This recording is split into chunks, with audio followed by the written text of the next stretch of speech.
All right, what's going on, everybody? This is your professor, Dr. Jace K. Austin, and welcome to week number 4. That is right, week number 4 of your Cultural Heritage Seminar class, which is 9410.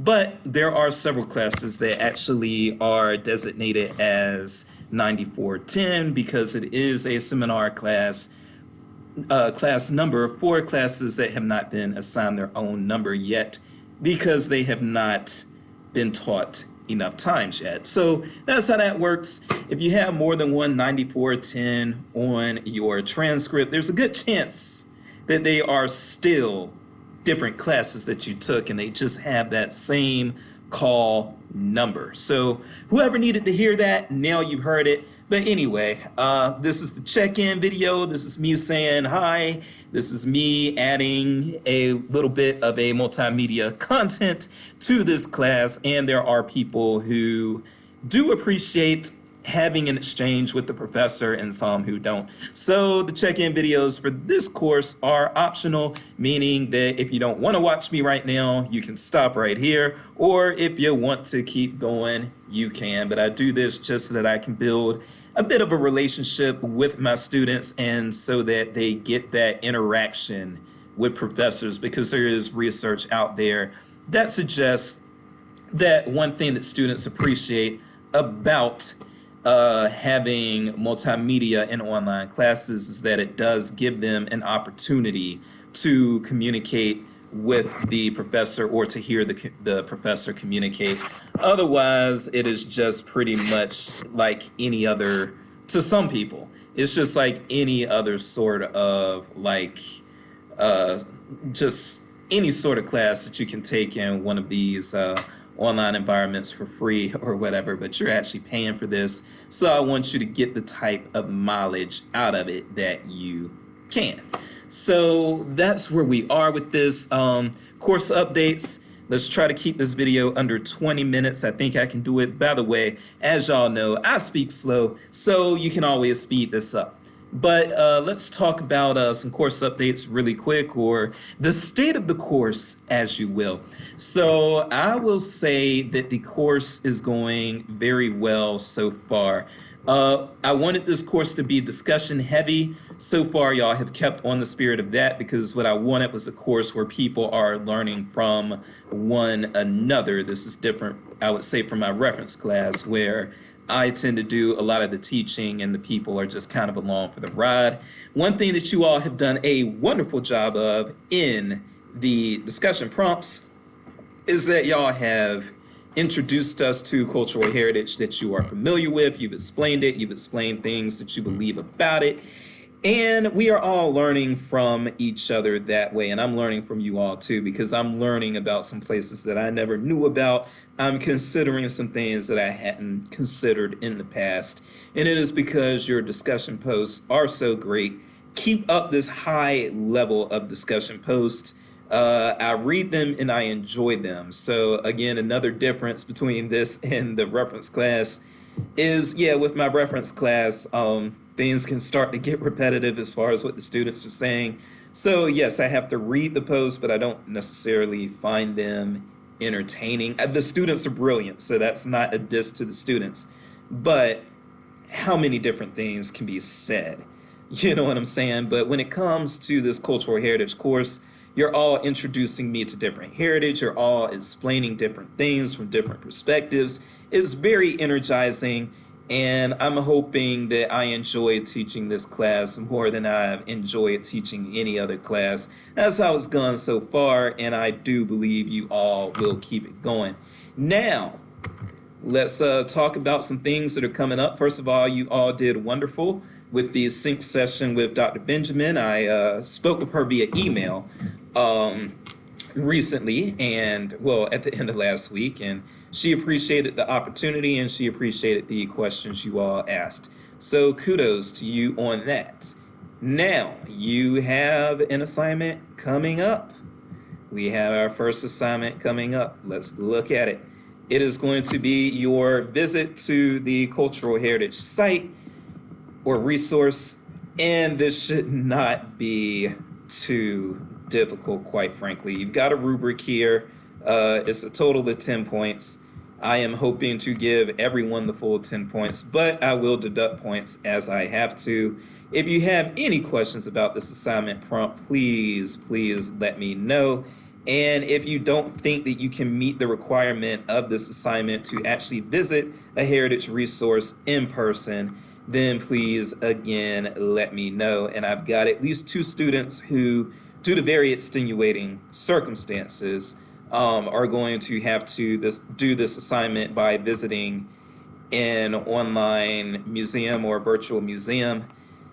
And that's cool. They had those, again, they had limitations, and I understand those limitations, and I made exemptions for those 2 people. If I have to make any other exemptions based on limitations, please let me know.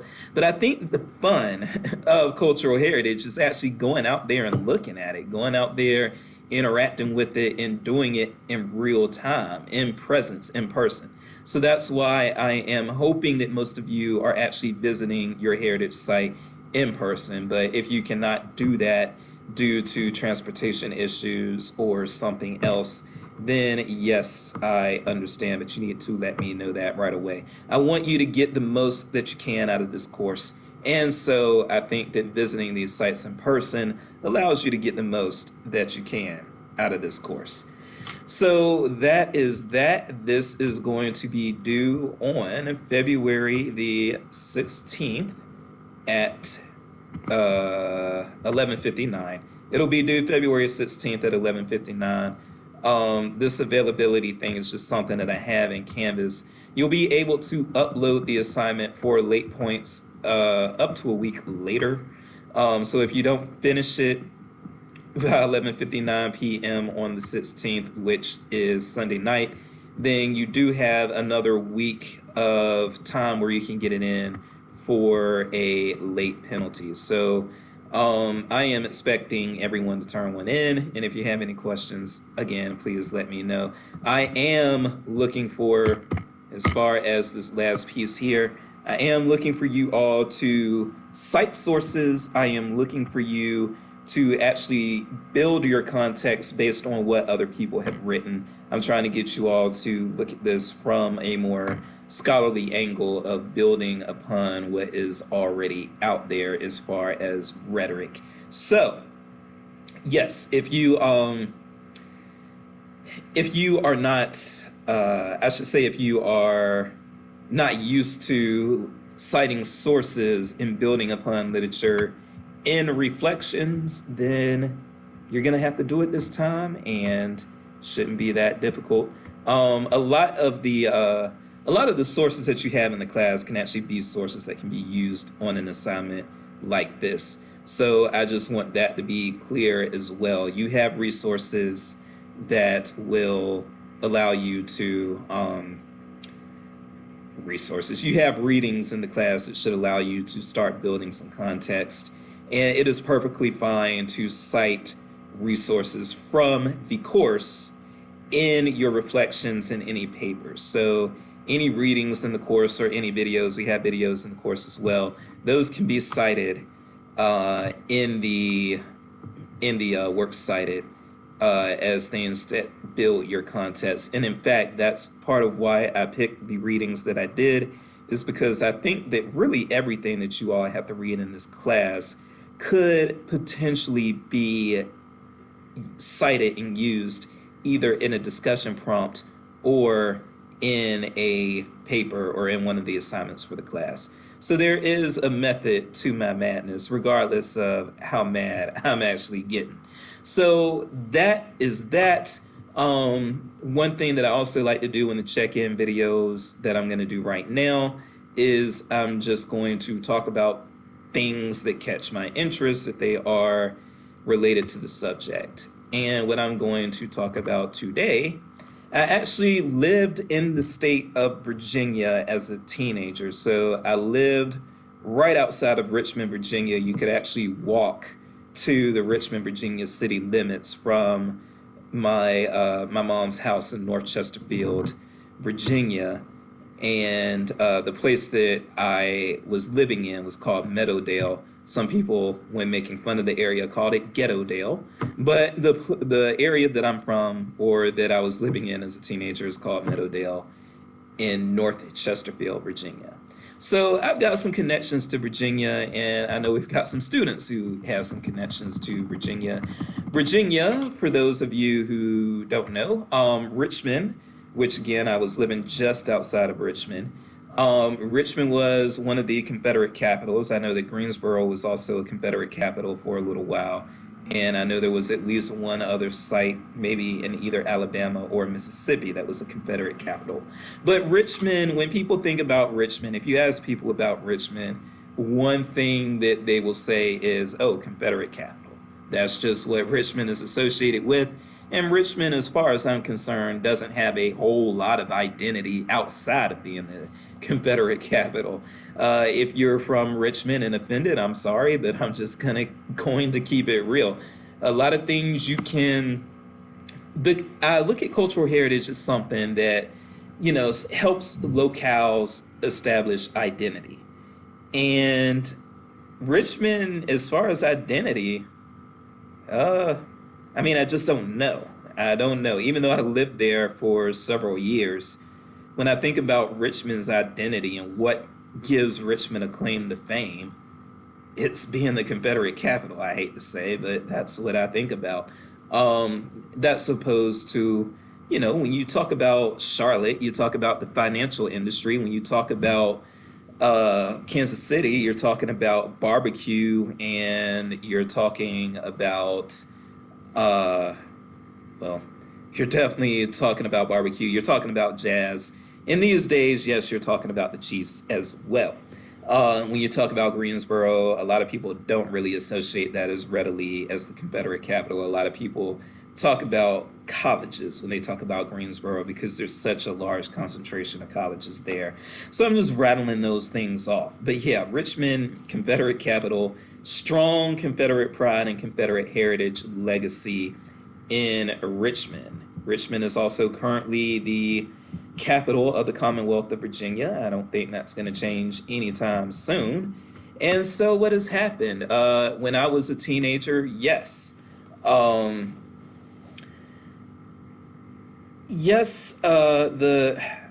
was actually, I don't even like this article now that I pulled it up. Maybe this one's a better one, even though it's coming out of North Carolina. But Virginia celebrated there was a actual holiday, a state holiday honoring Confederate generals in the Commonwealth of Virginia. And this did not ever seem to go well while I was living there. It never seemed to go over well with Black people specifically, but I would say people of color in general, that the state was actually commemorating and celebrating Confederate generals with a state holiday. And there's a lot of stuff that plays into this. I don't mind talking about race. In fact, I talk about race a lot in my research and even in my classes to an extent. But for me, even beyond the racial angle, a lot of people are hostile to the Confederacy because of the argument that the states seceded in order to preserve the institution of slavery. Now, you can look at South Carolina's Declaration of Secession, and I think it's pretty obvious South Carolina was the first state to secede. And I think it's pretty obvious based on what you're reading that slaveholding is South Carolina's motivator. So, they talk about the economy to distract a little bit, but I would say that really the objective of South Carolina in particular when seceding, and South Carolina was the first state to secede, was to preserve the institution of slavery. And you can find that secession document online, so you don't have to take my word for it. Be curious. Librarians are curious. But going beyond the slavery thing, I just think that for any American, when it comes to the Confederacy, I think it's just kind of odd that I would see Confederates really as people who betrayed the federal government, who betrayed the the United States government, the Washington, D.C. based government. That's how I see Confederates. Not everyone sees it that way because a lot of people say that, yeah, Confederates may have betrayed their country, but they were loyal to their state, whether that state was South Carolina, Virginia, or wherever else. I'm kind of hesitant about that argument because I do believe that